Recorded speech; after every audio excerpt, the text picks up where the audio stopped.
नमस्ते। कभी सोचा है कि हमारी जेब में या हमारे फोन में जो रुपया है वो आखिर आया कहाँ से?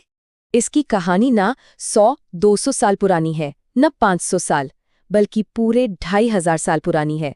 तो चलिए आज इस शानदार सफर पर चलते हैं और समझते हैं भारतीय रुपए की इस रोमांचक यात्रा को बिल्कुल शुरुआत से।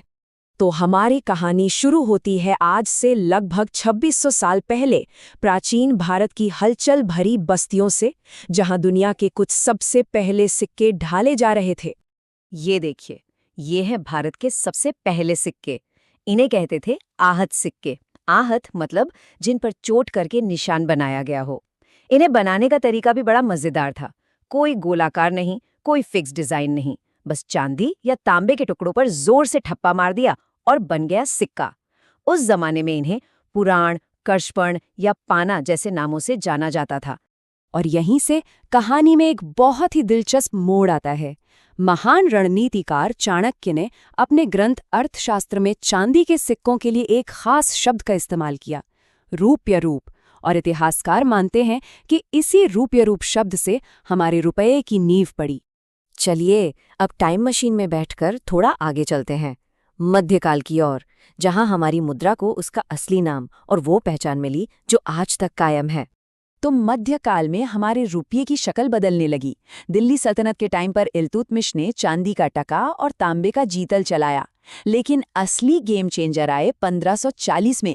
शेर शाह सूरी ने चांदी का एक स्टैंडर्ड सिक्का जारी किया और उसे एक ऐसा नाम दिया जो आज तक हमारे साथ है, रुपया। बाद में मुगलों ने इसी सिस्टम को और मजबूत किया और अकबर ने तो सोने की मोहर भी चलाई।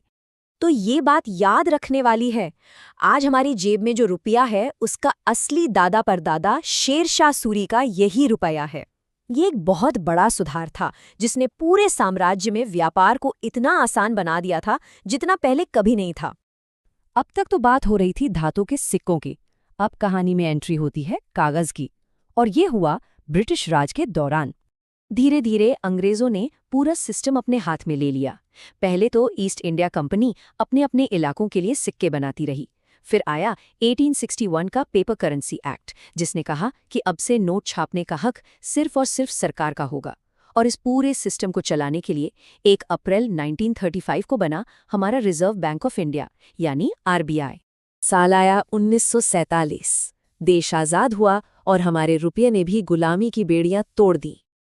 आज़ादी के फौरन बाद भी कुछ समय तक ब्रिटिश राजा की तस्वीर वाले सिक्के चलते रहे, लेकिन 1950 में आज़ाद भारत ने अपने पहले सिक्के जारी किए। इन पर से ब्रिटिश ताज को हटाकर अशोक स्तंभ के 4 शेरों को जगह दी गई, जो आज भी हमारी मुद्रा की आन, बान और शान हैं। इसके बाद आया हमारी करेंसी के इतिहास का शायद सबसे बड़ा बदलाव। अच्छा, 1957 से पहले ना हिसाब लगाना थोड़ा टेढ़ा काम था।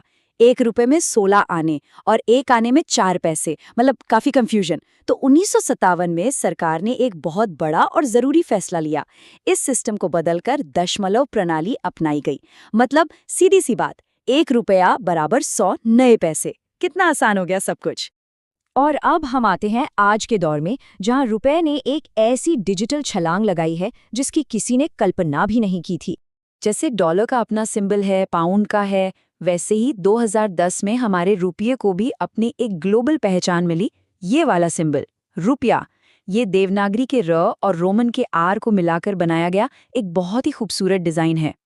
और फिर आया वो जिसने पेमेंट की दुनिया ही पलट दी, UPI। 2016 में लॉन्च हुआ, लेकिन असली रॉकेट फ्यूल मिला नवंबर 2016 की नोटबंदी से। उसके बाद तो गूगल पे, फोन पे जैसे ऐप्स ने इसे हर किसी के फोन में पहुंचा दिया। और फिर 2020 में कोरोना महामारी ने इस कॉन्टैक्टलेस पेमेंट को हमारी जरूरत बना दिया। पर ये UPI इतना हिट हुआ क्यों? सोचिए कितना आसान है। ना बैंक अकाउंट नंबर का झंझट, ना IFSC कोड का, बस एक सिंपल सी VPA ID या फिर सामने वाले का QR कोड स्कैन किया और पेमेंट डन। और सबसे बड़ी बात, हम लोगों के लिए कोई चार्ज नहीं, पैसा सीधा एक अकाउंट से दूसरे में, वो भी पलक झपकते ही। अब इस नंबर पर जरा गौर कीजिए, 46%। सोचिए ये किस चीज का आंकड़ा हो सकता है? ये दिखाता है UPI का असली कमाल। आज दुनिया में जितने भी रियल टाइम डिजिटल ट्रांजैक्शंस होते हैं ना, उनमें से 46% अकेले भारत में होते हैं। जी हाँ, 46%। हमने अमेरिका और चीन जैसे देशों को भी बहुत पीछे छोड़ दिया है। तो क्या कहानी यहीं खत्म हो गई? नहीं, इसका अगला चैप्टर भी लिखा जा रहा है। आरबीआई ने 2022-23 में लॉन्च किया है डिजिटल रुपया या ई-रुपया। ये एक सेंट्रल बैंक डिजिटल करेंसी है जो हमारी मुद्रा का भविष्य हो सकती है। तो देखिए, धातु के सिक्कों से शुरू हुआ ये सफर आज डिजिटल कोड तक पहुंच गया है। पैसे का रूप हमेशा से बदलता आया है। इस 2500 साल की शानदार यात्रा के बाद क्या लगता है, इसका अगला रूप क्या होगा?